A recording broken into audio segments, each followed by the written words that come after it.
হরে কৃষ্ণ। শুনতে পাচ্ছেন সবাই? শুনে যাচ্ছে না? তো আমি কতটুকু বলেছি, আসলে নেটটা একটু ডিস্টার্ব হয়ে গেছে। পাহাড়ি এলাকায় আছি তো ওই জন্য। কতটুকু বলেছি আমি? হরে কৃষ্ণ প্রভু ও ব্যাসদেব অম্বা ও অম্বালিকার গর্ভে ব্যাসদেবের হ্যাঁ, সন্তান হ্যাঁ, এতটুকু। ধন্যবাদ ধন্যবাদ। তো এখন অম্বা এবং তারা যেহেতু তিন বোন ছিলেন, অম্বা, অম্বিকা এবং অম্বালিকা।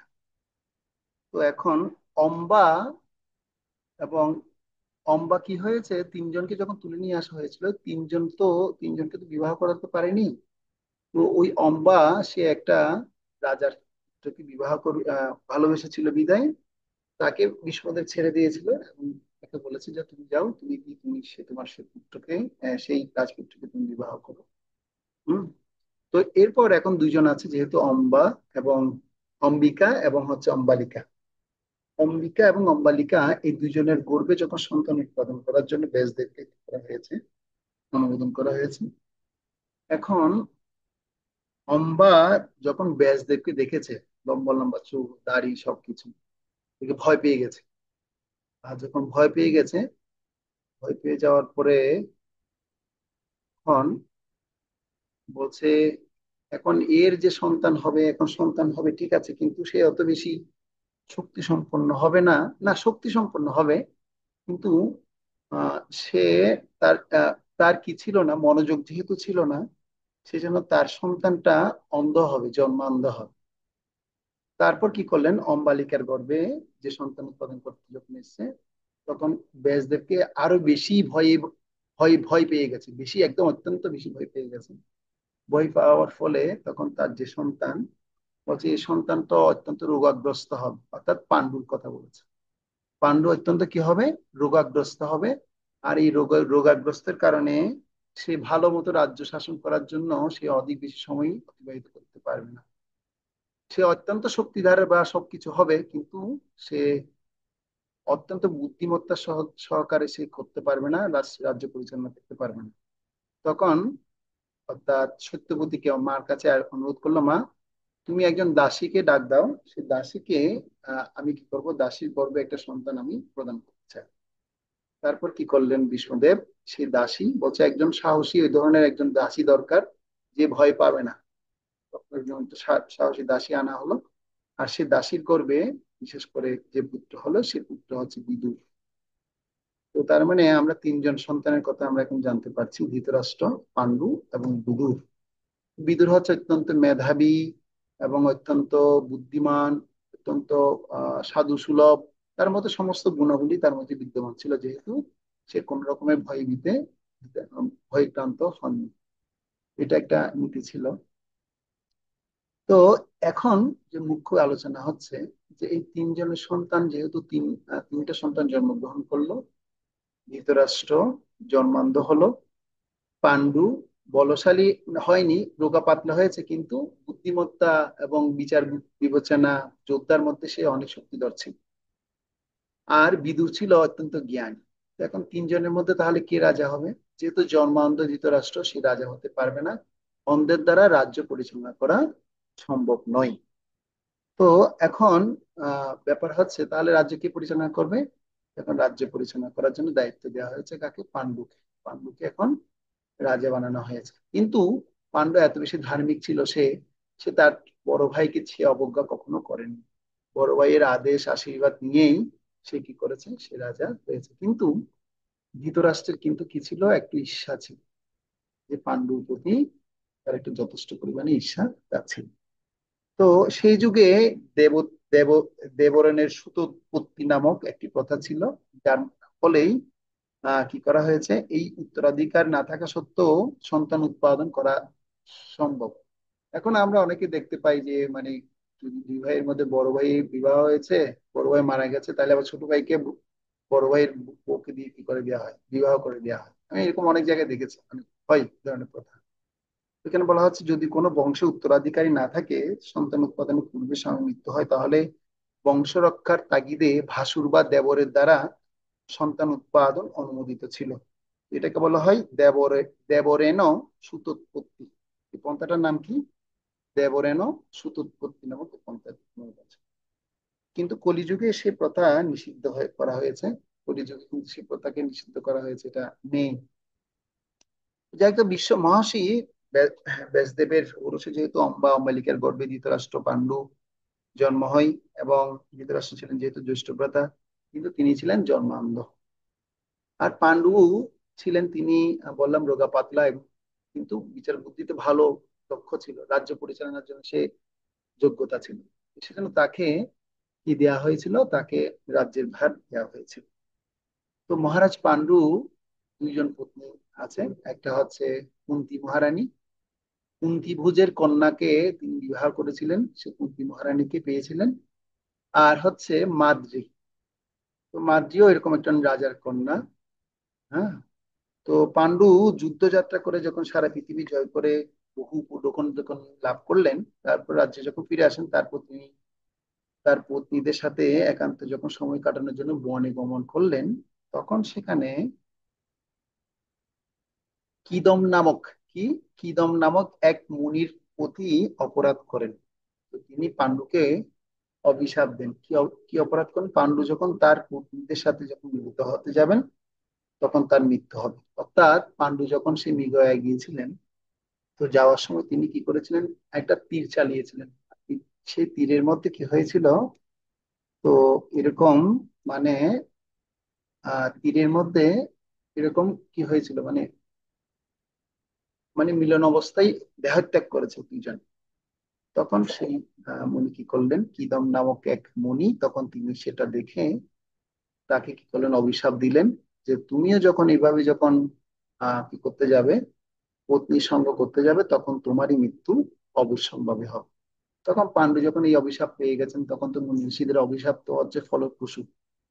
আর সেই সেই যেহেতু ফলপ্রসূ হচ্ছে, সে চিন্তা করে, সে পাণ্ডু রাজা, তখন তিনি চিন্তা করলেন যে না, এখন আমি আর আর আর এই ধরনের সংসারের কাজে লিপ্ত থাকবো না, আমি এখন বনে গিয়ে তপস্যায় লিপ্ত হব, বনে গিয়ে তপস্যার্য জীবন যাপন করবেন। সেজন্য তিনি বনে চলে আসলেন।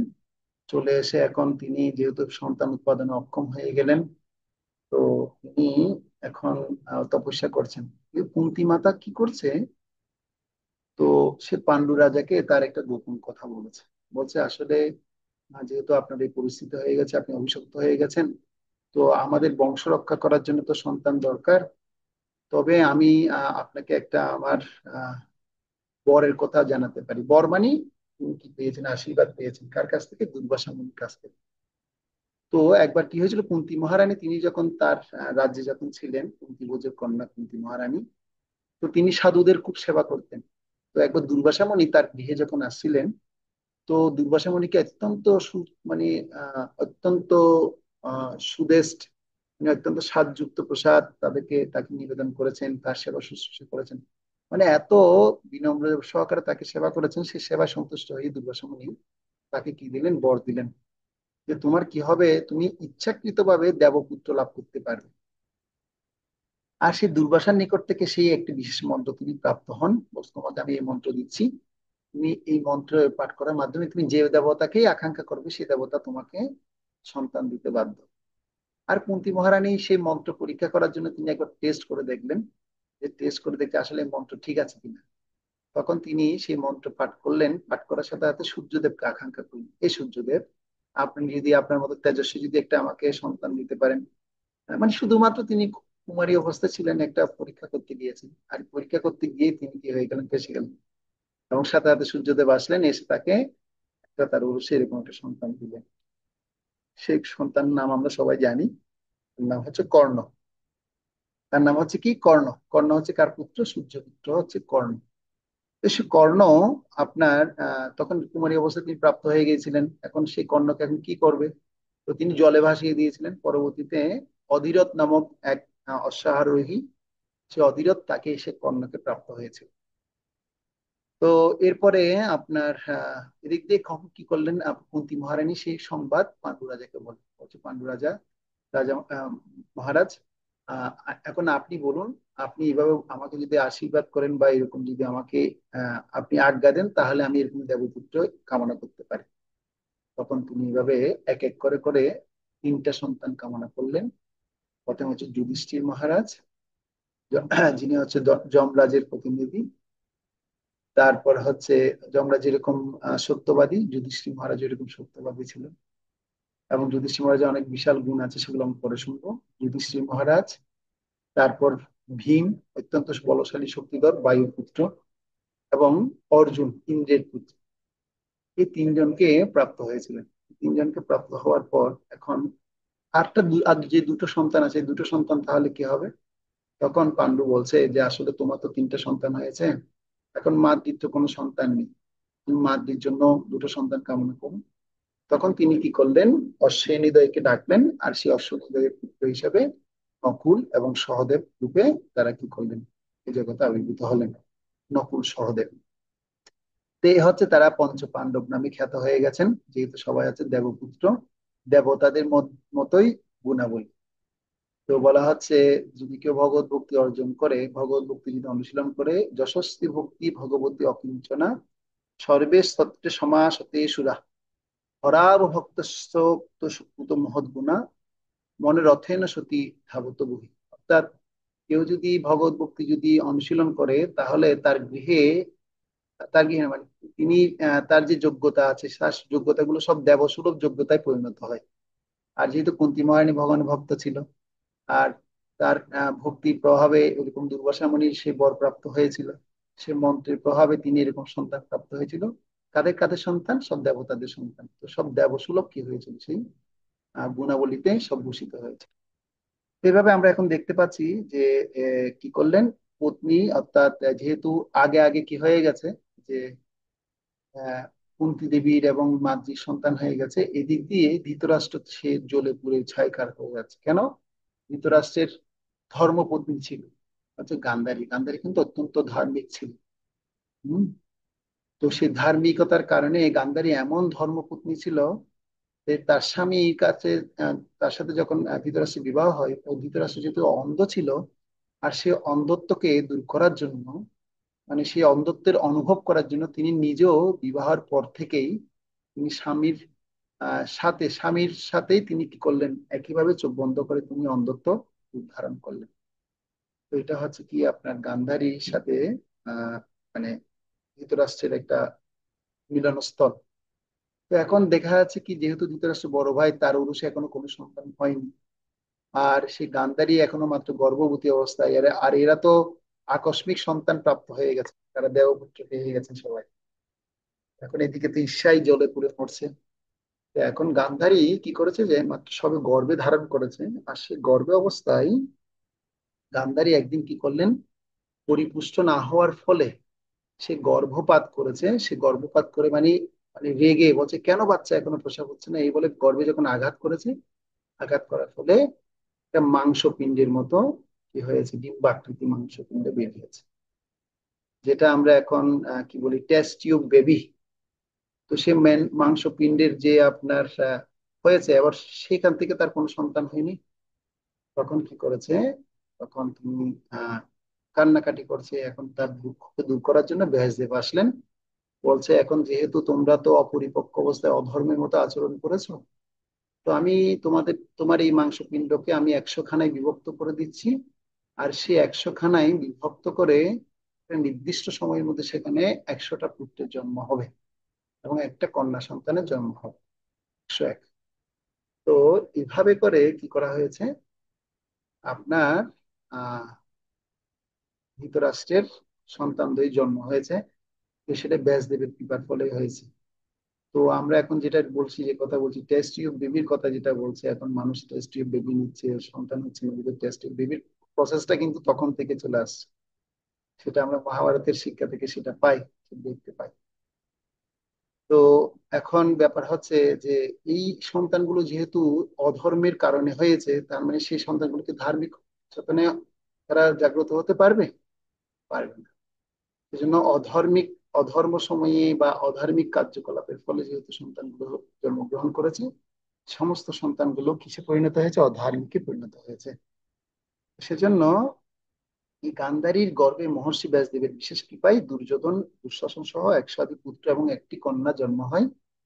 আর সেই কন্যার নামও হচ্ছে দুঃশলা। দেখবেন আহ ধৃতরাষ্ট্রে যে সমস্ত পুত্রদের নাম দেওয়া হয়, সবগুলোর নামের পিছনে কিন্তু একটা কি আছে, বিশাল একটা মাহাত্ম্য আছে। যেমন দুর্যোধন, অন্যের ধন যে হরণ করে, হরণ করার যার স্বভাব, সে হচ্ছে দুর্যোধন। দুঃশাসন, সে সবসময় এই ধরনের খারাপ শাসনে সবসময় যুক্ত থাকে বিধায় তার নাম দেওয়া হয়েছে দুঃশাসন। দুঃশলা, তো দুর্যোগের সবসময় মানে কি, এই ধরনের দুর্যোগমূলক কার্যকলাপের সাথে যে সবসময় যুক্ত আছে, নাম হচ্ছে দুঃশলা। এইভাবে মানে এক একটা নামের আলাদা আলাদা করে মিনিং করা হয়েছে। এভাবে আরো পরে তো আপনার পড়লে সব 100 পুত্রের নাম পেয়ে যাবেন।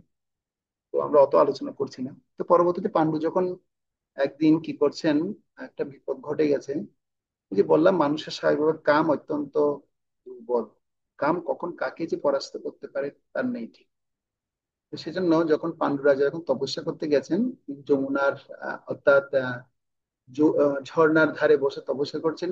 আর ওই সময়ে মাদ্রি যেহেতু অনেক যুবতী ছিলেন, তিনি যখন স্নান করছিলেন, হঠাৎ করে পান্ডুর চোখ কি হয়েছে, মাদ্রির দিকে যখন আহ, ধেয়ে গেছে, তখন মাদ্রির আকর্ষণে সে যখন মিলিত হওয়ার জন্য প্রয়াস করেছে, সাথে সাথে পান্ডু রাজার কি হলো, মৃত্যুবরণ করলো। যেহেতু ওই যে কিদম নামক মুনির অভিশাপ পেয়েছে, মনে রাখতে হবে কিন্তু কোন মুনির অভিশাপ পেয়েছে।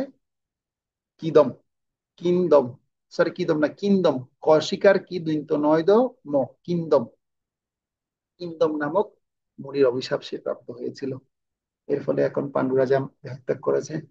এখন মাদ্রি তার স্বামীর বিরহ অনুভব করে বলছে, আমার কারণেই আমার স্বামী দেহত্যাগ করেছে, না আমিও আমার জীবন রাখবো না, আমিও কি করবো, দেহত্যাগ করবো। এদিক দিয়ে কুন্তিও বলছে, না আমি আমার জীবন রাখবো না, আমি আমার স্বামী যেহেতু চলে গেছে আমিও চলে যাব। তখন একটা সহমরণ প্রথা ছিল, এখন তার আর সহমরণ প্রথা নেই। এখন তো মানে সব কি হয়ে গেছে, এখন ওইরকম স্বামীর প্রতিও স্ত্রীর অত বেশি ভালোবাসা নেই। হ্যাঁ, আর স্ত্রীও স্বামীর প্রতি অত ভালোবাসা নেই। এই ধরনের এখন প্রবৃত্তি মানুষের একদম উঠেই গেছে কলিযুগে।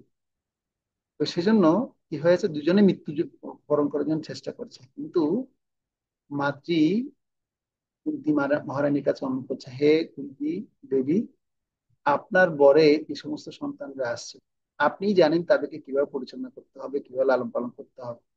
আমি তো জানি না, আপনিও যদি দেহত্যাগ করেন তাহলে এদেরকে মানুষ করবে কে, এদেরকে লালন পালন করে গড়ে তুলবে কে?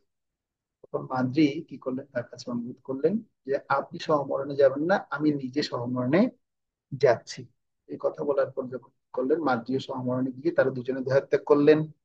তখন পাণ্ডুপুত্র এবং পাণ্ডবগণ যেহেতু ছোট ছিলেন, তো তারা এখন তাহলে কার কার ঔরসে জন্মগ্রহণ তারা আহ আহ, এখন কার দ্বারা লালিত পালিত হবে? তো তারা, যেহেতু ধৃতরাষ্ট্র ছিলেন বড় ভাই পাণ্ডু, আর ধৃতরাষ্ট্রের মনেও একটু কি হয়েছে, একটু করুণা জন্মিয়েছে, যে যেহেতু আমার ভাই হত্যা করেছে। ধৃতরাষ্ট্র কিন্তু মনে মনে খুশি, ভাই মারা গেছে মানে মনে মনে খুশি, কি এখন রাজ্যকে পরিচালনা করবে, এখন রাজ্য পরিচালনা করার একমাত্র অধিকারী হচ্ছে আমি। অন্ধ হলো কি হয়েছে, অন্ধ হলো রাজ্য পরিচালনা করার দায়িত্ব। তো যেহেতু ধৃতরাষ্ট্র এবার রাজ্যাধিকার যুধিষ্ঠিরকে বুঝিয়ে দেবেন বলে তিনি কি করলেন, না এরপরে কি হয়েছে, ধৃতরাষ্ট্র এবার রাজা হলেন। এবার রাজা, এবার যেহেতু রাজা হয়েছে, তো তিনি এখন রাজ্য পরিচালনা করছেন। কিন্তু কথা ছিল হচ্ছে যে যখন পাণ্ডবরা বড় হবেন তখন ধৃতরাষ্ট্র এই যুধিষ্ঠিরকে, অর্থাৎ বড় ছেলেকে রাজ্যাধিকার ফিরিয়ে দিবেন। কিন্তু ধৃতরাষ্ট্র এত বেশি, সে, ধৃতরাষ্ট্র শব্দের অর্থ হচ্ছে যিনি ভীত, মানে ধারণ ধরে রাখার জন্য যার খুব বেশি মনোভাব। কি কি ধরে রাখার মনোভাব? রাষ্ট্রকে যার ধরে রাখার সবচেয়ে বেশি মনোভাব, সেই মনোভাবের কারণে তার নাম আছে ধৃতরাষ্ট্র। আর সে এভাবে যুধিষ্ঠিরকে দেওয়ার যে কথা ছিল সেটা কি করেছে, চিট করেছে, প্রতারণা করেছে। তো যার ফলশ্রুতিতে যে রাজ্যাধিকার যুধিষ্ঠিরকে বুঝিয়ে দিবেন বললেন, কিন্তু কুন্তী দেবী তার 5 পুত্রকে নিয়ে হস্তিনাপুরে তিনি যখন অবস্থান করছেন, ভীষ্মদেব কি করেছেন, সেই সমস্ত পুত্রদের সুন্দর মতো লালন পালন করেছেন, সমস্ত শিক্ষা অস্ত্রবিদ্যা কর্ম কৌশলবিদ্যা সব শিখিয়েছেন, এবং কি তাদেরকে আরো ভালো ট্রেনিং এর জন্য অস্ত্রগুরু দ্রোণাচার্যের কাছেও তাদেরকে প্রশিক্ষিত করিয়েছেন এবং অস্ত্র নিয়ে শিক্ষা দিয়েছেন। তো পাণ্ডবদের মধ্যে পাণ্ডবদেরকে শিখিয়েছেন, খুব নৈপুণ্যের সাথে শিখিয়েছেন। আর দ্রোণাচার্য অত্যন্ত প্রসন্ন পঞ্চপাণ্ডবদের প্রতি, তার মধ্যে স্পেশালি হচ্ছে অর্জুনের কাছে। কেন? অর্জুন সে এমন ভাবে মানে অস্ত্র শিক্ষা লাভ করেছে, বিশেষ করে ধনুর্বিদ্যা। সে ধনুর্বিদ্যা লাভ করার ফলে তাকে শ্রেষ্ঠ ধনুর্ধরের উপাধিও কি করেছেন দ্রোণাচার্য প্রদান করেছিলেন। তো শৈশব থেকে যেহেতু পাণ্ডবরা ধার্মিক ছিলেন, সত্যবাদী ছিলেন, ন্যায়পরায়ণ ছিলেন, এবং গুরু ব্রাহ্মণ বৈষ্ণবদের প্রতি কি ছিলেন? অত্যন্ত শ্রদ্ধাপরায়ণ ছিলেন। ভগবান কৃষ্ণের একনিষ্ঠ ভক্ত ছিলেন। যেহেতু মা কুন্তী দেবী হচ্ছেন ধার্মিক, সন্তান তো ধার্মিক হবে স্বাভাবিক। তো মার গুণে কি হয়?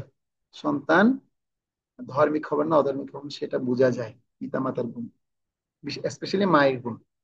মা যেভাবে শিখাবে। তো আপনারা যারা এখানে ভক্তি অনুশীলন করছেন, ম্যাক্সিমাম আপনারা চিন্তা করে দেখুন, মা বাবা আমাদেরকে শিখিয়েছে বিধায় আমরা করেছি। হয়তো অনেকে মা বাবা ইসকন হয়নি, কিন্তু ছোটবেলা থেকে ধর্মীয় কিছু না কিছু অনুশীলন করিয়েছে। করিয়েছে কি নাকি না? করেননি? করিয়েছেন তো। আমি তো দেখেছি ছোটবেলা থেকে আমার মা কত ধরনের দেব দেবীর পূজা করেছে। সব কোনো দেব দেবী বাদ থাকতো না, যতগুলো নাম জানা থাকতো। এদিন একটা আমাদের বাড়ির মেয়ে, সে নার্স, সে নার্সিং এ চাকরি করে, গভর্নমেন্ট নার্সিং। বলছে আমি দেখতাম বাড়িতে সবার আগে পূজা কিন্তু আপনার মায়ে করতো গো। আমাদেরকে আমাদেরকে করতে দিত না, সবার আগে গিয়ে আপনার মায়ে করতো।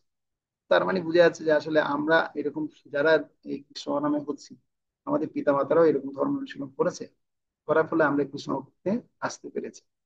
এরকম কুন্তী মহারানীর কৃপার ফলে তার সন্তানরা ধার্মিক হয়েছে। আর কুন্তী দেবী ছিলেন ভগবান শ্রীকৃষ্ণের পিসি।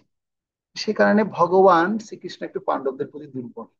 স্বাভাবিক, আত্মীয় সম্পর্ক হয়ে গেছে, এখন আত্মীয়দের প্রতি প্রীতি ভালোবাসা একটু থাকবে। তো অন্যদিকে ধৃতরাষ্ট্রের যে পুত্রগণ, তারা যেহেতু ওই অসময়ে কি হয়েছে, জন্মগ্রহণ করেছে।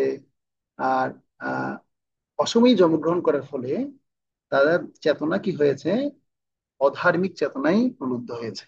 সে অধার্মিক এবং অন্যায় কাজে তারা সবসময় লিপ্ত ছিল, কুসঙ্গ কুকাজ এগুলো সবে, আজে বাজে কাজগুলো তারা সবসময় করতো। আর ধৃতরাষ্ট্রের যেহেতু জন্মগতভাবে তিনি অন্ধ ছিলেন তাই না, তিনি ধর্মগতভাবে অন্ধ ছিলেন।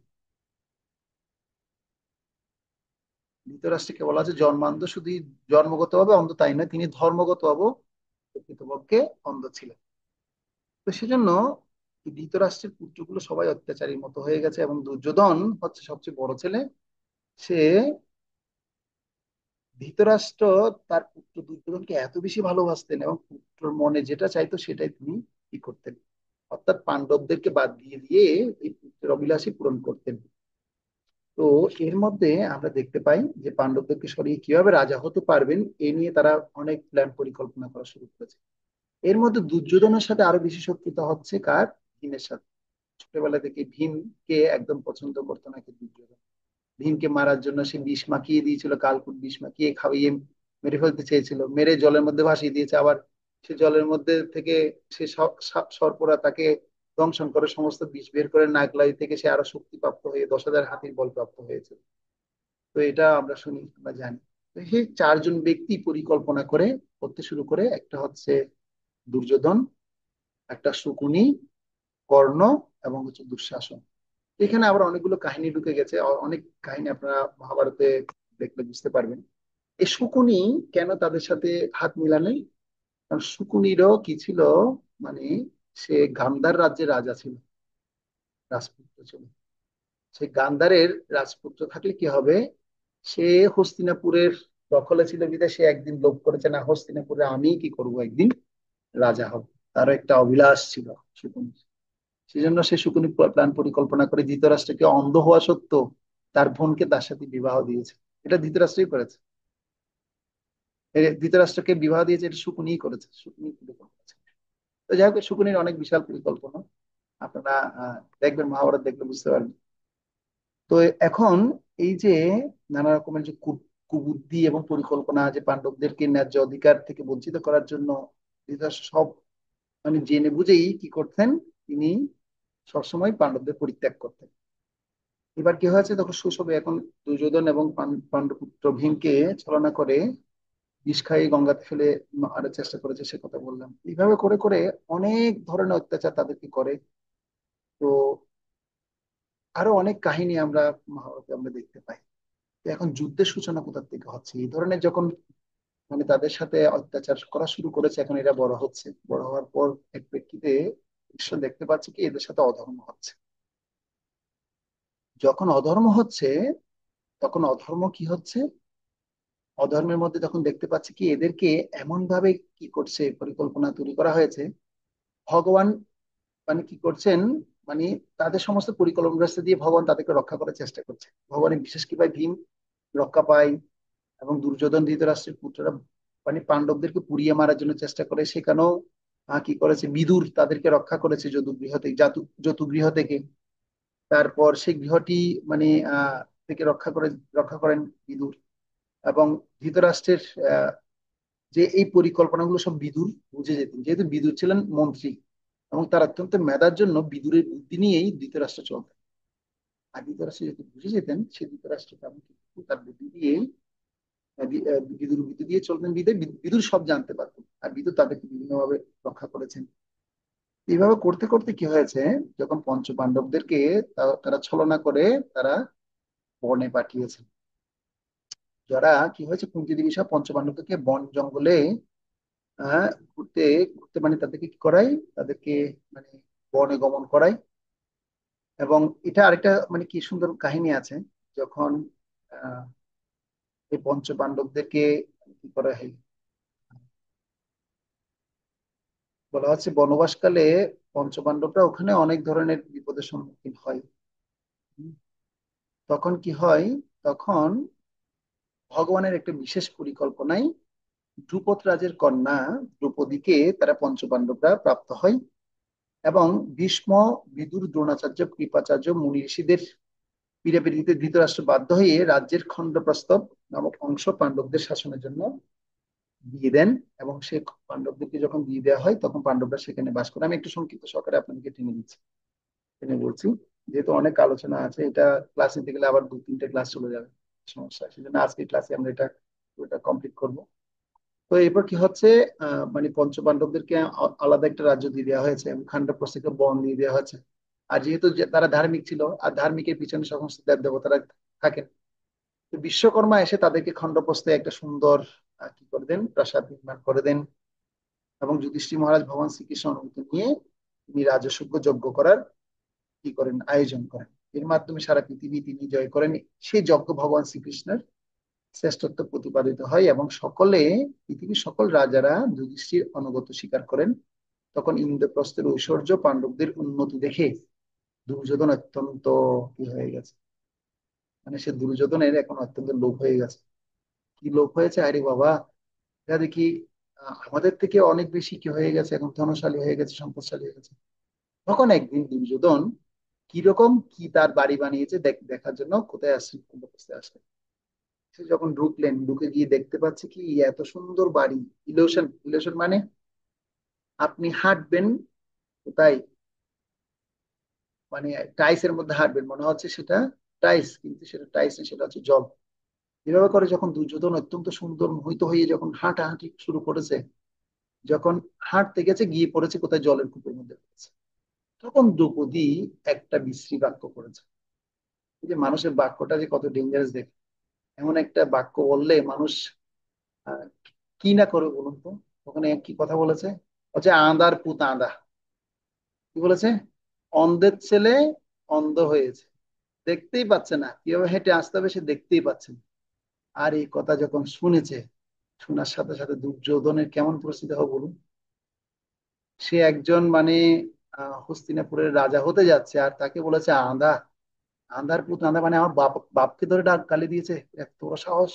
তখন সে প্রতিজ্ঞা করেছে, এই দ্রৌপদীকে সে যেভাবে হোক ছলে বলে কলা কৌশলে তাকে আমার দাসী বানাবোই। এই থেকে শুরু হয়ে গেছে আপনার যুদ্ধের পরিকল্পনা। সেজন্য মানুষ কথা বলার সময় খুব সাবধান। আপনি এমন একটা শব্দ বলতে পারেন যে শব্দের দ্বারা আপনি অনেক মালা পরতে পারেন গলায়, আবার এমন একটা শব্দ বলতে পারেন যে শব্দের দ্বারা আপনি মুখের সমস্ত দাঁত গুলো খিলখিলিয়ে মাটির নিচে হাসতে পারে, এরকম। মানে কেউ এমন একটা শব্দ বললেন যেটার মাধ্যমে দাঁতগুলো নিচে খিলখিলিয়ে হাসবে, মানে কি, মানে আপনি আপনাকে এমন থাপ্পড় দিবে, সে থাপ্পড়ে খাওয়ার কারণে কি হয়ে যাবে, সে সমস্ত দাঁতগুলো নিচের মধ্যে হাসবে। তো কোনটা কোন শব্দ কোথায় প্রয়োগ করবো সেটা আমাদের প্রত্যেকেরই বোঝা খুব দরকার। এই ধৃতরাষ্ট্রের থেকে এইভাবে অপমান করেছে কে? কে অপমান করেছে? দ্রৌপদী। আর সেই যখন দ্রৌপদী যখন অপমান করেছে, এবার কি করেছে এরা, ক্ষত্রিয়দের একটা ধর্ম হচ্ছে যদি কেউ কাউকে পাশা খেলায় নিমন্ত্রণ জানায়, তাকে অবশ্যই পাশা খেলায় করতে হবে, যুক্ত হতে হবে। তো এই দিক দিয়ে পাশা খেলায় নিমন্ত্রণ জানিয়েছে, এতে অত্যন্ত খুশি হচ্ছে কে? কৌরব পক্ষ। যেহেতু কৌরব পক্ষের মধ্যে একজন কুচক্রী আছে, যে কুচক্রী সে জন্ম থেকেই কুটিকে প্রণাম করে পূজা করে সে তার বশে নিয়ে আসছে। অনিমা লুগিমা প্রকাম্য প্রাপ্তি বসিতার মতো আর কি, বসিতা কাম বসেই সে বশকারে নিয়ে আসছে, অর্থাৎ ছক্কা খেলার গুটি আর কি। আমরা বলি লুডু খেলা, বলি না লুডু খেলা, আমাদের চাটিকা ভাষায় বলে ছক্কা, ছক্কা খেলা বলি আমরা। তো এটাকে লুডু খেলার বিষয় আর কি। সে লুডুর আয়োজন করেছে। সেই খেলার আয়োজনের মধ্যে এখন হচ্ছে কার হাতে গুটি? শকুনির হাতে গুটি। সে শকুনির হাতের গুটি মুখ দিয়ে যাই বলবে তাই পড়বে। বলবে ছয়, ছয়। বলবি 12, 12। যদি বলবে 5, 5। এই করতে করতে যখন পাশা খেলার আয়োজন করেছে, পঞ্চ পাণ্ডবদেরকে এবার কি করেছে, তাদেরকে খেলার জন্য শুরু করেছে। এবার খেলতে খেলতে তারা এবার শকুনির চালে সবাই কি হয়ে গেছে, হেরে গেছে। হাঁটতে হাঁটতে রাজ্য হারালো, ভাইগুলো হারালো। এবার কি, আর বাজি দেওয়ার তো কিছুই নেই। বাজি দেওয়ার আছে আছে দ্রৌপদী। দ্রৌপদীকে তারা বাজি ধরলো। বাজি ধরার পর পর সেই খেলায়ও হেরে গেল। এবার দ্রৌপদীকে এবার কি করবে, এবার ইচ্ছা মতো তারা দাসীর মতো করে ব্যবহার করবে। এবার দুর্যোধন কি করেছে, দুঃশাসনকে বলো যাও, গিয়ে সবার সম্মুখে দ্রৌপদীর বস্ত্র হরণ করো। তখন সেখানে ছিল ভীষ্মদেব, সেখানে ছিল ধৃতরাষ্ট্র, সেখানে ছিল দ্রোণাচার্য, কৃপাচার্য সহ প্রমুখ মন্ত্রীবর্গ পুরুষ সবাই ছিলেন। কেউ কোনো প্রত্যুত্তর করেনি, কেউ কোনো প্রতিবাদ করেনি। সবাই দেখে আছি আর মাথা নিচু করে বসে আছে, ধার্মিকরা মাথা নিচু করে বসে আছে। তখন দ্রৌপদী দেখতে পেলেন যে আসলে সব অধার্মিক হয়ে গেছে। অধর্মের বিষয়ের অন্ন খাইলে মলিন হয় মন, মলিন মনে নাহি কৃষ্ণের স্মরণ। সে বিষয়ী কারণে তাদের মন কি হয়ে গেছে, মলিন হয়ে গেছে। আর মলিন মনকে আর কৃষ্ণকে স্মরণ করতে পারবে?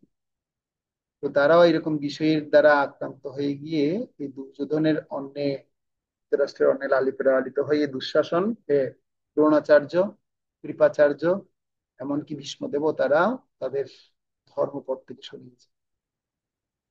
তো এখন দ্রৌপদী দেখতে পেলেন যে আসলে তাদের মন কি হয়ে গেছে, দূষিত হয়ে গেছে। তারা আর আমাকে রক্ষা করতে পারবে না।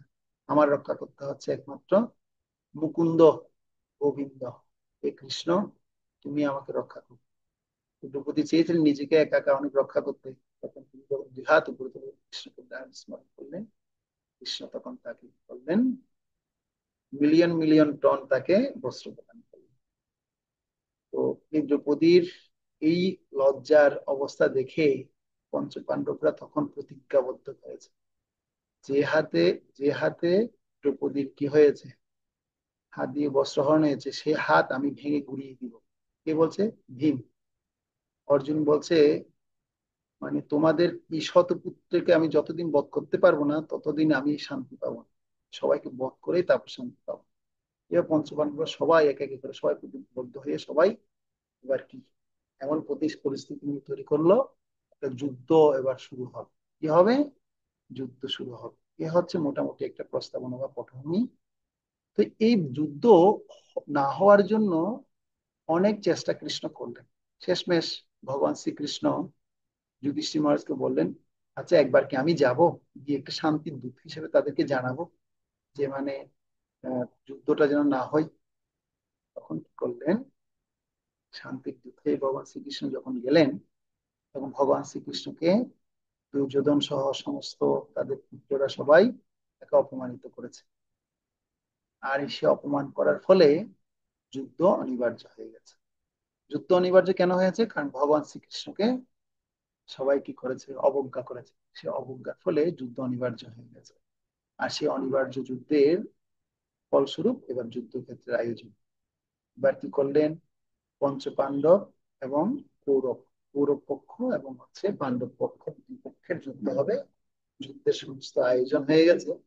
কৃষ্ণের কাছে এবার চুক্তি করতে গেছেন, দুই পক্ষই গেছেন যে কৃষ্ণ কিভাবে তাদেরকে সহযোগিতা করবে। তো প্রথমে দুর্যোধন গিয়ে আগে আগে বসে আছেন, কৃষ্ণের মস্তকের সামনে গিয়ে বসে আছেন। আর অর্জুন গেছেন পরে, পরে গিয়ে তিনি ভগবান কৃষ্ণের চরণ কাছে বসে আছেন। তো এখন জিজ্ঞেস করছেন, এখন ভগবান তো ঘুমিয়ে আছে, শুয়ে আছে, আর ভগবান না জাগলে তো কে কিছু বলতে পারছে না। একটা শাস্ত্রের নিয়ম আছে, হচ্ছে যুদ্ধ নিদ্রিত অবস্থায় থাকে তাকে জাগানো উচিত নয়।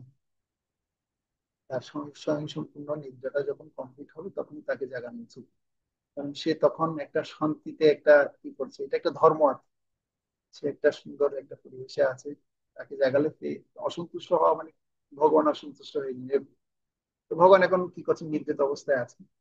এখন নিদ্রিত অবস্থায় যেহেতু আছেন, এখন অর্জুন তো জানেন যে ভগবানের চরণে থাকলে ভগবান আগে কি করবেন, সে চরণ স্থায়ী যারা আছে তাদেরকে আগে কৃপা করবেন। অর্জুনের চরণে গিয়ে এভাবে হাত জোড় করে বসে আছে। আর দুর্যোধন মাথার পাশে বসে আছে। অহংকারী ব্যক্তিরা সবসময় মাথায় থাকতেছে, আর যারা ভালো ভক্ত, ভগবত ভক্ত যারা, পরম পবিত্র ভক্তরা সবসময় আহ, নিচু হয়ে থাকতে চায়, দাস হয়ে থাকতে চায়। রাধে রাধে কহো ছোট বোনকে রহ, ছোট হয়ে থাকতে চায়। দেখবেন আমরা আমাদের কৃষ্ণানন্দের জীবনে অনেকে আছি যে না, ছোট হয়ে থাকতে চান, একটু বস হওয়ার, আমি একটু পরিচালনা করতে চাই, আমি একটু চাই, এরকম মনোভাব থাকে, থাকে না? মনোভাব থাকে, কিন্তু কৃষ্ণানন্দের নেতৃত্ব মানে আছে রাধে রাধে কহ ছোট বোনকে রহ, যে যত বেশি ছোট হতে পারবে সে তত বেশি কৃষ্ণানন্দে বড় হতে পারবে। কিন্তু আমাদের এই প্রেক্ষিতে এই অনুশীলনটা খুব করা দরকার, যে আমাদের আহ, একটু নিজেদের একটু বিবেচনা করা দরকার, নিজেদের একটু পরীক্ষা করা দরকার, আমি আসলে কতটুকু ছোট হয়ে থাকতে পারছি, কতটুকু কি করছি। এটা আমাদের একটা নিজস্ব সময় বসে এটা অনুশীলন করা দরকার। এরপর কি হয়েছে, তখন অর্জুন ভগবান শ্রীকৃষ্ণ হঠাৎ ঘুম থেকে উঠলেন, উঠে সাথে সাথে কাকে দেখলেন, মানুষ ঘুম থেকে উঠে কি হয়, চোখ মেললেই তো প্রথমে কাকে দেখবেন, অর্জুনকে দেখবেন। দেখতে পেলেন, বলছে অর্জুন তুমি কখন আসলে? তখন দুজন গিয়ে বলছে আরে না, এখন অর্জুন না, অর্জুন আগে আমি আসছি। আপনি অর্জুনকে দেখছেন? আমি আপনার মাথার পাশে বসে আছি, দেখতে পাচ্ছেন না? বলছে, ও আচ্ছা আচ্ছা আচ্ছা, ও আসলে আপনি আসছেন, হ্যাঁ হ্যাঁ ঠিক আছে বলুন। কি বার্তা নিয়ে আপনারা কেন আসছেন এখানে? অর্জুন বলছে প্রভু, তোমাকে অনেকদিন দেখি না, তোমাকে আমি দেখতে আসছি, তোমাকে একটু আমি একটু সেবা করতে আসছি। আর দুর্যোধন বলছে না, তুমি এখন যে সামনে হনেওয়ালা যুদ্ধ, মানে সামনে যে যুদ্ধ হবে, এই যুদ্ধের মধ্যে আপনি আমাকে কিভাবে সহযোগিতা করতে পারেন বলুন। তো অসুরের মনোভাব মনোভাব সবসময় এরকমই থাকে, কথাবার্তার ধরন সব এরকমই থাকে। আর সাধুর ভাষা থাকে, তিনি সবসময় ভগবানের সেবা করার জন্য সেবা করে তারপর ভগবান থেকে কিছু প্রাপ্ত হয়। এরপর কি হয়েছে, এরপর অর্জুন উম, এবার মানে আহ, বসে বসে বসে রইলেন। এবার দুর্যোধনকে বলছো, দুর্যোধন তুমি বলো কাকে আগে আমি বর দিব, ছোটকে দিব না বড়কে দিব, কাকে আমি আগে সন্তুষ্ট করবো তুমি বলো। শাস্ত্রীয় নিয়ম হচ্ছে কি, যদি কেউ ছোট থাকে ছোটকে আগে আশীর্বাদ প্রদান করা দরকার, বড়রা পরে পাবে। দুর্যোধন বলছে না, আগে আমাকে আপনি কি করবেন। বলছে ঠিক আছে, যেহেতু তোমার কথা ঠিক আছে, কিন্তু আমি প্রথমে কিন্তু অর্জুনকে দেখেছি। আচ্ছা আজ আগে অর্জুনের মনোভাবটা একটু শুনি। অর্জুন বলো তোমার যুদ্ধের মধ্যে কি চাই তুমি বলো। বলছে প্রভু আমার কিছুই চাই না, আমি শুধু তোমাকেই চাই। আমার কিছু চাই না, আমি কাকে চাই, আমি শুধু তোমাকে চাই। আর এই কথা যখন শুনেছে, তখন ওই আপনার দুর্যোধন অত্যন্ত খুশি হয়ে গেছে, বলছে ও যাক, মানে সে, আমি তো ভয় পেয়ে গেছি যে, কারণ কৃষ্ণের সমান, কৃষ্ণের যা যোগ্যতা আছে সে কৃষ্ণের সমান সমান, মানে কৃষ্ণের যে সৈন্যরা আছে, সৈন্যরা ঠিক সেম কৃষ্ণের যেরকম ভাবে যুদ্ধ করতে পারবে, ঠিক সৈন্যরা সেম ভাবে যুদ্ধ করতে পারবে। তো বলছে তাহলে ঠিক আছে। তো এবার বলছে দুর্যোধন বলো তোমার কি চাই, আমি তাকে কৃষ্ণ, অর্জুন তো আমাকে চেয়ে নিয়েছে, বলছে ঠিক আছে তোমাকে চেয়ে নিয়েছে। তখন ওখানে আবার একটা কথা বলে দিয়েছিল কৃষ্ণের আগে, বলছে আমি আহ, আহ, দুটো বিষয়, একটা হচ্ছে এক পক্ষে আমি থাকবো, আরেক পক্ষে আমার সৈন্যরা থাকবে। আমি যে পক্ষে থাকবো সে পক্ষে কিন্তু আমি কোনো যুদ্ধ করবো না, আমি এমনি থাকবো কিন্তু কোনো যুদ্ধ করবো না। আর আমার অন্য পক্ষে যারা আমার সৈন্যরা যারা থাকবে, তারা সবাই কিন্তু আমার সমমান শক্তি সম্পন্ন, তারা সবাই যুদ্ধ করতে পারবে, তারা সবাই যুদ্ধ করবে। এবার বলুন দুজন অর্জুন কোনটা নিয়ে বলো। বলছে আমার অত যুদ্ধ যুদ্ধ দরকার নেই, আমার তোমাকে চাই। পরশু সেটা বেছে নিলেন কৃষ্ণকে। আর দুর্যোধন খুশি হয়ে গেলেন, বলে ঠিক আছে, যুদ্ধ করবেন মানে তো আর কি, কৃষ্ণ তার মানুষের যুদ্ধ করতে পারবে না। কিন্তু মোটা মানুষের মোটা বুদ্ধি আর কি। তো দুর্যোধনের মোটা বুদ্ধি দিয়ে সে কি করতে পারেন, সে আর চিন্তা করতে পারলো না। এরপর সে কি করলো, উম, ভগবানের মানে যত অক্ষয়ণী, কত অক্ষয়ণী সৈন্য তার সে প্রাপ্ত হয়েছিল সেটা আমি ঠিক হয়ে গেলাম। সে অনেক অতক্ষণই সৈন্য সে প্রাপ্ত হয়েছে, প্রাপ্ত হওয়ার ফলেও সে যুদ্ধ করতে একটা সুন্দর সেনাসজ্জ রচনা করেছে। এবার এখন যুদ্ধ অনিবার্য হয়ে গেল, এখন দুই পক্ষে যুদ্ধ হবে।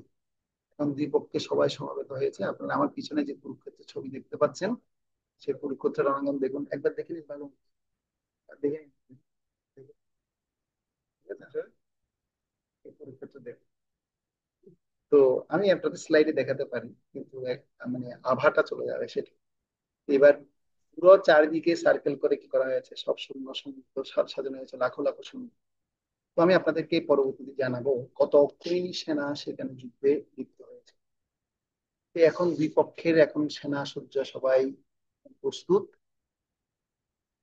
এখন যেহেতু সবাই প্রস্তুত হলেন, এরপর এখন যেহেতু যুদ্ধ অনিবার্য হয়ে গেল,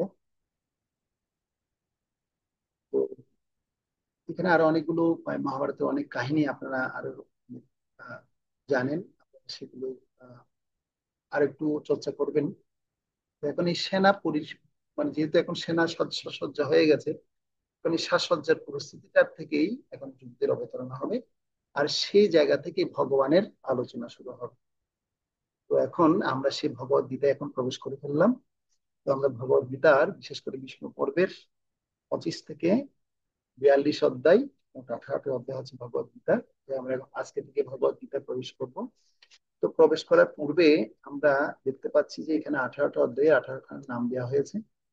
কোন অধ্যায়ের কি নাম সেটা আমি আপনাদেরকে আলোচনা করিয়েছি, বললাম যে এই অর্জুনের, অর্জুন এই সেনা পরিষদ, মানে এই সেনা যে সজ্জা এবং যুদ্ধক্ষেত্রের যে এত সুন্দর সাজসজ্জা দেখে অর্জুন একটু বিভ্রান্ত হয়ে গেছে। বিভ্রান্ত হয়ে কি দেখছে কি, আরে এত সেনা সামন্ত এখানে দেখা যাচ্ছে, আসলে এরা কারা, এরা আসছে যুদ্ধ করতে, আমি একটু দেখতে চাই কারা আমাদের বিপক্ষে নিয়েছে, কারা এত অধার্মিক, এত অধার্মিক থাকতে পারে।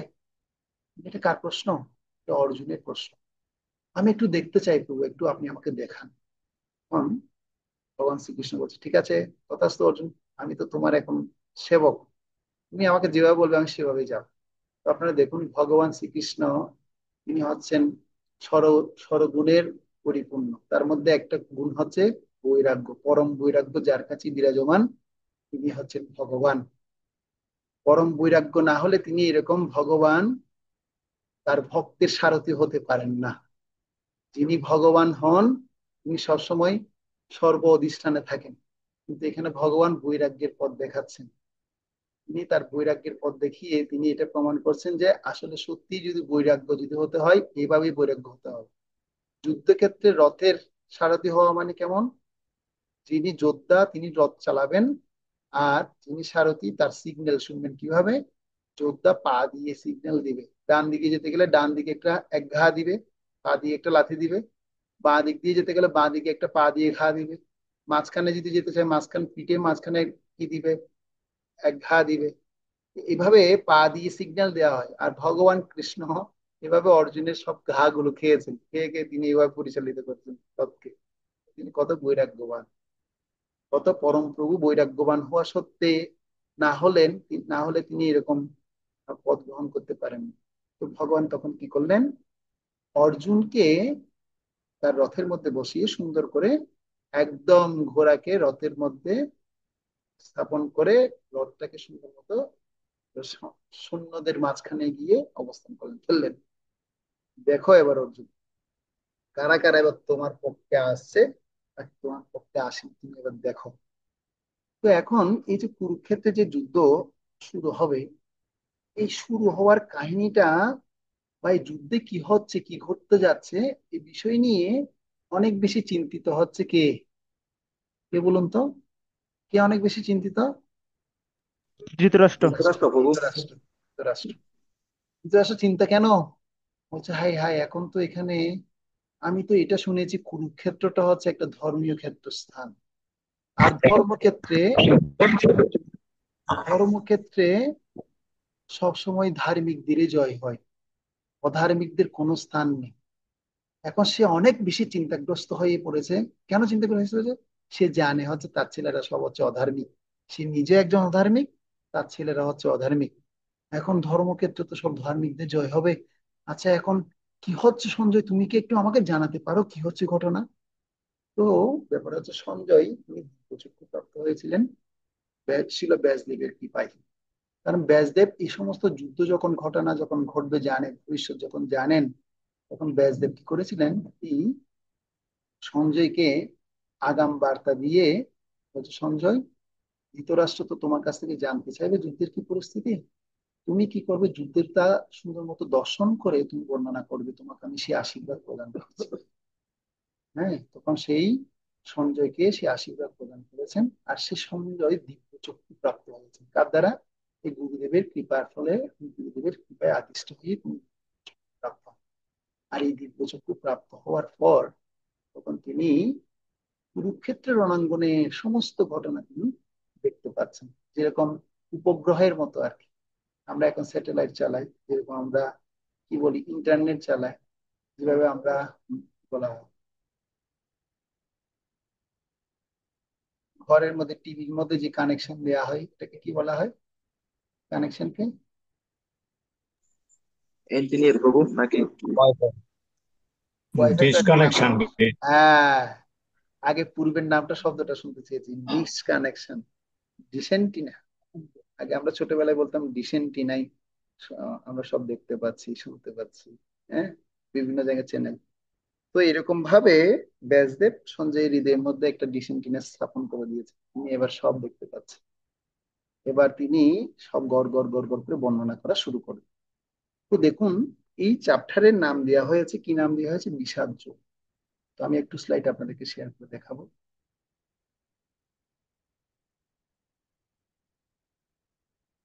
আপনারা সবাই প্রত্যেকে ভগবদ গীতা প্রথম অধ্যায় খুলুন। প্রথম অধ্যায় খুলে প্রথম নাম্বার শ্লোকটা, প্রথম অধ্যায়ের নাম, প্রথম নাম্বার শ্লোকটা খুলুন সবাই প্রত্যেকে। আপনার নিজের নিজের স্থান থেকে প্রত্যেকে খুলুন। হ্যাঁ,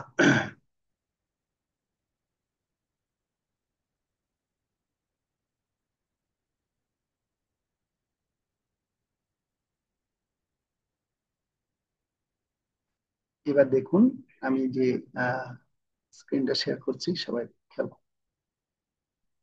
হ্যাঁ, তো দেখুন, প্রথম অধ্যায়ে আমরা এসেছি। প্রথম অধ্যায়ের নাম কি লেখা আছে? বিষাদ যোগ। কিন্তু আমি এখানে কি লিখেছি দেখুন, কি লেখা আছে এখানে, একজন পড়তে পারবেন? হরে কৃষ্ণ। তো প্রথম অধ্যায় নাম হচ্ছে এখানে সৈন্য দর্শন, সেনাবাহিনী নিরীক্ষণ। আচ্ছা, তো আপনাদের কি মনে হয় এই লেখাটা ঠিক আছে? এই লেখাটা কি ঠিক আছে? সৈন্য দর্শন বা সেনাবাহিনী নিরীক্ষণ লেখাটা কি ঠিক আছে না ভুল? হ্যাঁ হ্যাঁ হ্যাঁ প্রভু, হরে কৃষ্ণ। হ্যাঁ, ঠিক আছে। কেননা এখন দেখছেন কে দেখছেন? এখন অর্জুন দেখছেন, যে চারিদিক দিয়ে সৈন্যদেরকে তিনি দেখছেন, সেজন্য সৈন্য দর্শন বা সেনাবাহিনী নিরীক্ষণ এই শব্দটা এখানে লেখা হয়েছে। তো কিন্তু এই দেখাটার কারণটা কি? তার একমাত্র কারণ হচ্ছে অর্জুন বিষাদগ্রস্ত হয়ে গেছে। হয়ে গেছে, অর্জুন পুরোপুরি বিষাদগ্রস্ত হয়ে গেছে। কারা আমার পাশে সাথে যুদ্ধ করতে আসে, আমি একটু দেখতে চাই। তো এখানে বিষাদ কথাটার অর্থ হচ্ছে চিন্তা, চিন্তান্বিত হয়ে গেছে, দুর্ভোগে সে পড়ে গেছেন। বিষাদ মানে কি? চিন্তাগ্রস্ত হয়ে গেছেন, দুর্ভোগে সে পড়েছেন। তো যদি আমরা বিষাদকে যদি ইংরেজিতে যদি একটা সুন্দর আহ কথা যদি আমরা বলি, ইংরেজিতে একটা সুন্দর শব্দ যদি প্রয়োগ করি, তাহলে আমরা সেই শব্দটাকে ব্যবহার করতে পারি ডাউট। ডাউট মানে কি? সন্দেহ বা বিষাদ। কি কি শব্দ ব্যবহার করতে পারি? ডাউট। ই বি টি, কি নাম বললাম? ডাউট। DOUT। এই যে ডাউট বা সন্দেহ যেটা তৈরি হয়েছে অর্জুনের, তো সেই সন্দেহ যে ধরে বলা হচ্ছে কুরুক্ষেত্রের যুদ্ধক্ষেত্রের এই যে অবস্থা, সেই অবস্থার প্রথম অধ্যায়ের নাম বিষাদ বা সেনা দর্শন বা সেনাবাহিনী নিরীক্ষণ বা সেনাবাহিনী পর্যবেক্ষণ আমরা বলতে পারি। প্রথম অধ্যায়ের নাম তাহলে কি বলতে পারি? সৈন্য সৈন্য দর্শন বা সেনাবাহিনী নিরীক্ষণ বা সেনাবাহিনী পর্যবেক্ষণ। তো পারমার্থিক জীবনের যাত্রাটা শুরু হয় সংশয় দিয়ে। আমাদেরও প্রত্যেকেরই যাত্রা শুরু হয়েছে কি দিয়ে? সংশয়, এরকম দ্বিধা সংকোচে আমরা পড়েছিলাম। হম সংশয় দিয়ে। তো সময়ের সাথে সাথে আমাদের পরিবার পরিজন, বন্ধু বান্ধব, সমাজ এবং চারপাশের মাধ্যমে যে সাফল্যের এমন একটি চিত্র আমরা আমাদের সামনে চিত্রায়িত হতে দেখি, হয় যে আমরা সেই সাফল্যকে প্রাপ্ত হওয়ার জন্য জীবনটাকে রূপ দিতে দৃঢ় প্রতিজ্ঞ হয়। একটা সময় গিয়ে আমরা সংশয় করতে শুরু করি, সেই নিখুঁত জীবন কি আদৌ আকাঙ্ক্ষিত, বা তা কি আদৌ আমাদের সুখ করতে পারে? তো আমরা এইভাবে প্রশ্নটিতে অনুষ্ঠিত এই জড়জাগতিক মানে পরিপূর্ণতা এবং উদ্দীপনা সাফল্যের মাপকাঠিগুলো একের পর এক প্রশ্নবিদ্ধ করতে থাকি। আমরা খুঁজতে শুরু করি জীবনের কি কোনো সুগভীর উদ্দেশ্য আছে। যদি শুরুর দিকে এই সংশয় কখনো অনিশ্চয়তা বা দোটানের জন্ম দেয়, তবুও এটি আমাদের পারমাত্মিক যাত্রার শুভ সূচনা করে। এটি হচ্ছে সেই সংশয় প্রথম অধ্যায়ে সেই পবিত্র আলাপচারিতার সূচনা অর্জুন অভিব্যক্ত করেছিলেন। তো তাহলে এই ডাউট শব্দের অর্থ যদি আমরা বিশ্লেষণ করি তাহলে কি বোঝা যাবে? প্রথমে হচ্ছে ডি, তারপর হচ্ছে ও, তারপর হচ্ছে আপনার ইউ, তারপর বি, তারপর হচ্ছে টি। তো এটা বিশেষ করে আমাদের শ্রী শ্রীমৎ ভগবান কেশব স্বামী মহারাজ তিনি একটা সুন্দর বই লিখেছেন, গীতা সূত্র। সেই গীতা সূত্রের মধ্যে সেই ডাউটের সংজ্ঞা দেওয়া আছে। আপনারা চল পারলে গীতা সূত্রটা আপনারা সংগ্রহ করতে পারেন।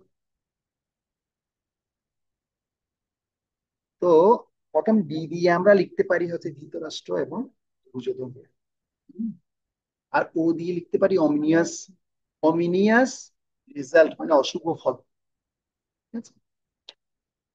বি দিয়ে হচ্ছে ধৃতরাষ্ট্র এবং দুর্যোধন, ও দিয়ে হচ্ছে অমিনিয়াস রেজাল্ট বা অশুভ ফল। তৃতীয় হচ্ছে আপনার আনসার্টিনিটি অর্থাৎ অনিশ্চয়তা। ইয়ে হচ্ছে বিওয়াল্ডারমেন্ট বা কিং কর্তব্য। এবং কি দিয়ে হচ্ছে টার্নিং পয়েন্ট বা ঘুরে দাঁড়ানো। এটা হচ্ছে ডাউট। এই ডাউটের আর কিছু বিশ্লেষণ আপনারা আছে, তাহলে আপনারা সেটা সংগ্রহ করতে পারেন, করতে পারেন। তো এবার আমি আপনাদেরকে যে বিষয়টি আলোচনা করতে চাই, তো আপনারা প্রথম অধ্যায়ে তাহলে আমরা যে নাম পাচ্ছি সেটা হচ্ছে সংবাদ সেনাবাহিনী নিরীক্ষণ। তো যেখানে আপনার অর্জুনের হতাশা দেখতে পাচ্ছি। তো এই অর্জুনের হতাশা বা সৈন্য দর্শন বা সেনাবাহিনী অধ্যায়ে আমরা 46 খানা শ্লোক পাবো। কতখানা শ্লোক পাবো? 46 বা 46 খানা শ্লোক আমরা পাবো। এই 46 খানা শ্লোককে আমরা ভাগ করেছি। কিভাবে ভাগ করেছি? প্রথম হচ্ছে কি আপনার 1 থেকে 13, 13 নম্বর শ্লোকে যে আলোচনাটা আমরা করব সেটা হচ্ছে যুদ্ধের জন্য প্রস্তুতি। 1 থেকে 13 নম্বর শ্লোকে আমরা কি আলোচনা করব? যুদ্ধের জন্য প্রস্তুতি। দ্বিতীয় হচ্ছে 14 থেকে 20 নম্বর শ্লোকে আমরা আলোচনা করব বিজয়ী সংকেত। 21 থেকে 26 নম্বর শ্লোকে আমরা আলোচনা করব ভক্তবৎসল ভগবান শ্রীকৃষ্ণ। ভগবান কৃষ্ণ যে ভক্তবৎসল সে সম্পর্কে আলোচনা পাবো। তারপর 27 থেকে 30 নম্বর শ্লোকে আমরা করুণা, অর্জুন কি করুণা প্রদর্শন করেছিলেন সে করুণার অভিপ্রায় আমরা দেখতে পাবো। 31 থেকে 35 নম্বর শ্লোকে অর্জুন যুদ্ধ করার না পিছনে যুদ্ধ না করার মন্তব্যের মধ্যে অন্যতম মন্তব্য হচ্ছে সুযোগ, সেটা দেখতে পাবো। এবং 36 থেকে 38 নম্বর শ্লোকে পাপের প্রতিক্রিয়ার ভয়। সর্বশেষে 39 থেকে 46 নম্বর শ্লোকে পারিবারিক ঐতিহ্য ধ্বংস। এই সমস্ত বিষয়গুলো অর্জুন মনে করবেন। অর্জুন উনি বলবেন, কি বলবেন? যে আমার পারিবারিক ঐতিহ্য ধ্বংস হয়ে যাবে, সেজন্য আমি যুদ্ধ করব না। পাপের প্রতিক্রিয়া আমার মধ্যে প্রভাব পড়বে, সেজন্য আমি যুদ্ধ করব না। আমি যদি যুদ্ধ করি তাহলে এই শুল্ক কে করবে, এই ভয়, এবং সমস্ত আত্মীয় স্বজনদের প্রতি করুণা পরবশ হয়ে গিয়ে অর্জুন বলছেন। তো এই সমস্ত যে পয়েন্ট গুলো আপনাদেরকে দেওয়া হয়েছে, এই পয়েন্ট গুলো সময় মতো আলোচনা আমরা করবো। তাহলে আমরা প্রথম অধ্যায়ে 1, 2, 3, 4, 5, 6, 7 7টা পরিচ্ছেদ আমরা ভাগ করছি। 1 থেকে 13 যুদ্ধের জন্য প্রস্তুতি, 14 থেকে 20 বিজয় সংকেত, 21 থেকে 26 ভক্তবৎসল শ্রীকৃষ্ণ, 27 থেকে 30 করুণা, 31 থেকে 36 সুবোধ, 36 থেকে 38 হচ্ছে পাপের প্রতিক্রিয়ার ভয়, এবং 39 থেকে 46 হচ্ছে পারিবারিক ঐতিহ্য ধ্বংস। এটা হচ্ছে মোটামুটি একটা আমাদের এই প্রথম অধ্যায়ের একটা রূপরেখা আপনাদেরকে দেওয়া হলো।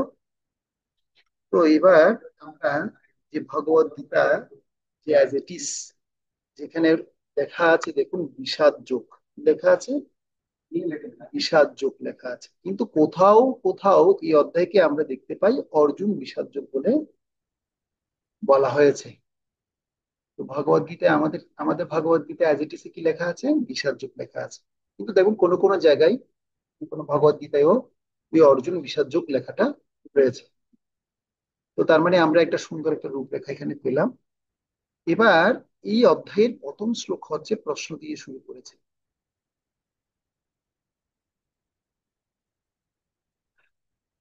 গীতা শুরু হয়েছে কি দিয়ে? প্রথম অধ্যায়ের 1 থেকে 13 নম্বর শ্লোক পর্যন্ত হচ্ছে কি যুদ্ধের প্রস্তুতি। তো সেখানে প্রথম যে শ্লোকটা সেটা হচ্ছে ধৃতরাষ্ট্র বাচ। ধৃতরাষ্ট্র তিনি বলবেন। তো ধৃতরাষ্ট্র বলবেন মানে কি করবেন, তিনি ধৃতরাষ্ট্রের মনে সংশয় দেখা দিয়েছে। কি সংশয় দেখা দিয়েছে সেটা আমি এতক্ষণ ধরে আলোচনা করলাম, যে এই ধর্মক্ষেত্রে ধর্মক্ষেত্রে তো ধার্মিকদের জয় হবে। তো এখন এই ধর্মক্ষেত্রটা কি, এই কুরুক্ষেত্র নামক স্থানটি ধর্মক্ষেত্র কেন হয়েছে? তো এটা একটা সুন্দর কাহিনী আমরা জানবো। এটা খুব গুরুত্বপূর্ণ একটা বিষয়, এটা আমাদের জানা খুব দরকার। তো ধৃতরাষ্ট্রের মনে যেহেতু সংশয় দেখা দিয়েছে, যুদ্ধের পরিণতি নিয়েই প্রশ্ন করছেন। তো সংশয়ের কারণ হচ্ছে যুদ্ধক্ষেত্রটি হচ্ছে ধর্মস্থান, কুরুক্ষেত্র নামক স্থানটি ধর্মক্ষেত্র নামে পরিচিত। তো এই কাহিনীটা হচ্ছে কি, কেন ধর্মস্থান হয়েছে সেই কুরুক্ষেত্রটা? তো কুরুবংশের যে পূর্ববর্তী যারা রাজারা ছিলেন, তো তারা কৌরব বংশের যত পূর্ববর্তী রাজারা ছিলেন বা কুরুবংশের যত রাজারা ছিলেন, তো সেই স্থানে তারা কি করেছিলেন, অত্যাধিক যজ্ঞ করেছিলেন। কেন যজ্ঞ করেছিলেন? একসময় কি হয়েছিল, সেই স্থানে বিশাল খরা এবং অনাবৃষ্টি দেখা দিয়েছে। আর বিশাল খরা এবং অনাবৃষ্টি থেকে রোধ করার জন্য তখন মহারাজ মানে সহ অন্যান্য অনেক রাজারা সেখানে কি করেছেন, সেখানে যজ্ঞ আদি করেছেন সেটাকে থামানোর জন্য। তো তখন মহারাজ কুল কি করলেন, শাস্ত্র এবং পণ্ডিতদের নির্দেশ অনুসারে, তিনি ব্রাহ্মণদের আশীর্বাদ অনুসারে তিনি সে স্থানে একটা হলকর্ষণ যজ্ঞ অনুষ্ঠান করেন। কি করছেন? হলাকর্ষণ যজ্ঞ অনুষ্ঠান তিনি করেন। আর সেই যজ্ঞের মধ্যে তখন কি হয়েছে, সেই যজ্ঞের হওয়ার পর, সে যজ্ঞের পর কুরুক্ষেত্র যে জায়গাটা আছে সে জায়গার মধ্যে নাঙ্গল দিয়ে চাষ করেছিলেন কে, কুরু রাজা। এবং যার ফলে নাঙ্গল দিয়ে যখন চাষ করেছিলেন, যার ফলে প্রচুর পরিমাণে ওই যজ্ঞের ফলে, যে যজ্ঞটা হলকর্ষণ যজ্ঞ অনুষ্ঠান হয়েছে, তো হলকর্ষণ যজ্ঞ সিস্টেমটা হচ্ছে নাঙ্গল দিয়ে কি করবে, আপনার জমিকে খনন করবে। আর খনন করার সাথে সাথে সে যজ্ঞের ফলে মানে আকাশ থেকে অত্যধিক বৃষ্টি সেখানে প্রবাহিত হবে। আর সে প্রচুর পরিমাণে বৃষ্টি হয়েছিল, তাই কুরু বংশগণ তখন কি করেছিল, সেই মানে অত্যাধিক বৃষ্টি এবং ফসলের মানে একটা অভিরূপ দেখে সেখানে একটা সুন্দর অনুষ্ঠানের আয়োজন করেছিল, ধর্মীয় অনুষ্ঠানের আয়োজন করেছিল। এবং পরবর্তীতে সেইখানে এমন বিশাল বড় ধর্ম অনুষ্ঠান হয়েছিল, অনেক বিভিন্ন জায়গা থেকে অনেক বড় বড় ধার্মিকরা, ঋষিরা, মুনিরা, ঋষিরা সবাই সেখানে আসতে শুরু করলো। হম এবং এসে তখন সেই স্থানকে ইত্যাদিকে কি করে তুলেছিলেন। তাই কুরুক্ষেত্রে রাজারা সমস্ত ধর্মীয় অনুষ্ঠান এই স্থানেই করতেন, যেহেতু সেটা একটা মঙ্গল স্থানে পরিণত হয়েছে এবং সেখানে অন্য কোনো রকমের অধর্মিক কোনো রকম কার্যকলাপ সেখানে হতো না। সেখানে সবসময় ধর্মীয় অনুষ্ঠানই হতো। আর যেহেতু ধর্মীয় অনুষ্ঠান হতো, আর সে ধর্মীয় অনুষ্ঠান ফলে সেখানেই সবাই ধার্মিকদের বসবাস হতো। আর ধার্মিকরা সবসময় সেখানে সেই ধর্ম অনুষ্ঠানের মাধ্যমে ফল প্রাপ্ত হতো। এটা হচ্ছে কুরুক্ষেত্রের একটা কেন ধর্মস্থান হয়েছে তার একটা বর্ণনা আমি আপনাদের সাথে বর্ণনা করলাম। তো এই ধর্মযুদ্ধ মানে কি? ধর্মযুদ্ধ মানে হচ্ছে রাষ্ট্রের রাজা কে হবেন, এই যুদ্ধের নির্ণায়ক কে করবেন, নির্ণায়ক যুদ্ধ, তাতে একটা নির্ধারণ হবে কে রাজা হবে, যুধিষ্ঠির হবে না দুর্যোধন হবে। এই দুই পক্ষের এখন একটা কি হয়েছে, এখন একটা নির্ণয় ক্ষেত্র তৈরি হয়েছে যেখানে নির্ণয় করা হবে। তো সেই নির্ণয়ের মধ্যে কিছু নিয়ম নীতি আছে। ধর্মযুদ্ধ মানে কিছু নিয়ম নীতি থাকবে, নির্দিষ্ট সময়ে যুদ্ধ শুরু হবে বা নির্দিষ্ট সময়ে গিয়ে যুদ্ধ শেষ হবে। শুধু ধর্মযুদ্ধ যুদ্ধকালীন সময় পর্যন্ত ঈর্ষা হিংসাটা থাকবে, এরপর কিন্তু আবার ঈর্ষা হিংসা ভুলে গিয়ে সবাই একজন আরেকজনের টেন্টে গিয়ে এখানে যোগাযোগ করবে, কেমন আছে, কে অসুস্থ হয়েছে তার সাথে আবার কথা বলবে, আলিঙ্গন করবে, আবার পরের দিন আবার ধর্মযুদ্ধ শুরু হবে। হ্যাঁ, এটা হচ্ছে ধর্মযুদ্ধের নিয়ম। তো এখানে কিছু নীতি নিয়ম আছে, সেই নীতি নিয়ম প্রত্যেককে মানতে হয়। শঙ্খ উচ্চারণের মাধ্যমে শুরু হবে, শঙ্খ উচ্চারণের মাধ্যমে, শঙ্খধ্বনির মাধ্যমে আবার সে যুদ্ধ থামবে। তো যুদ্ধ মানে এক পক্ষ জিতবে আরেক পক্ষ হারবে, এটাই হচ্ছে কি যুদ্ধের স্বভাব। আর ধৃতরাষ্ট্রের মনে যেহেতু সংশয়, যুদ্ধ কি আদৌ হবে কিনা, সে কথা এখন প্রথম নামাজ আমরা করবো। এই একটা শ্লোক করে আজকে আমরা আমাদের আজকের ক্লাস শেষ করি। তো আমরা এখন পড়ছি, সবাই আপনারা বই বই সাথে নিয়ে দেখুন, আপনারা সেখানে পড়ুন। যুধিষ্ঠির কি করছে, সরি, ধৃতরাষ্ট্র কি করছে, তিনি বিদুরকে প্রশ্ন করছেন, প্রশ্ন করছেন। ধৃতরাষ্ট্র উবাচ কি প্রশ্ন করছে, ধর্মক্ষেত্রে কুরুক্ষেত্রে সমবেতা যুযুৎসবঃ মামুকা পাণ্ডবাশ্চৈব ইম কুরুবত সঞ্জয়।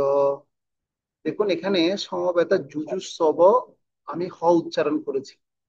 তো যে শব্দের শেষে যখন বিসর্গ থাকবে সেই বিসর্গ উচ্চারণ হবে হ।